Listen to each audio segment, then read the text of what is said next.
বাড়িতে ছানা কাটিয়ে আমি কোপ্তা বানালাম, ছানার কোপ্তা। দেখো দুধটাতে আমি ভিনিগার দিয়ে দিয়েছিলাম, দিয়ে ভালো করে ছানা কাটিয়ে নিয়েছি। এদিকে জল ঝরিয়ে নিয়েছি ছানাটার। এদিকে আলু আর কাঁচা লঙ্কা, আদা আর টমেটো কেটে নিয়েছি। আদা আর টমেটোটা আমি গ্রেট করে নিয়েছি। ছানাটা কিন্তু আমি নুন দিয়ে, শুধু নুন দিয়ে মেখেছিলাম, দিয়ে ছোটো ছোটো বল তৈরি করে এরকম ভেজে নিয়েছি কড়াতে।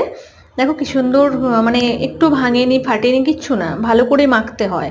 তো মেখেছিলাম। এবার অন্য একটা কড়াই আমি একটু তেল গরম করে আলুটা ছেড়ে দিয়েছিলাম, একটু নুন দিয়ে দিয়েছিলাম। তো আলুটা ভাজা হতে হতে আমি একটা মশলা তৈরি করে নিয়েছি। আদা, টমেটো, লঙ্কা, হলুদ, জিরে, ধনে আর চিনি আর নুন নিয়ে নিয়েছিলাম বাটিতে, দিয়ে একটুখানি জল দিয়ে ওটা একটা মশলা তৈরি করে নিয়েছি। দেখো আলুগুলো ভাজা হয়ে গেছে। আলুগুলোর মধ্যেখানে আমি এটা দিয়ে দিয়েছিলাম ব্যাটারটা, দিয়ে ভালো করে কষিয়ে নিয়েছি। ভালো ভেজে কষিয়ে নেওয়াতে গন্ধও চলে গেছিলো। দেখো রঙটাও খুব সুন্দর এসেছিলো। তারপরে আমি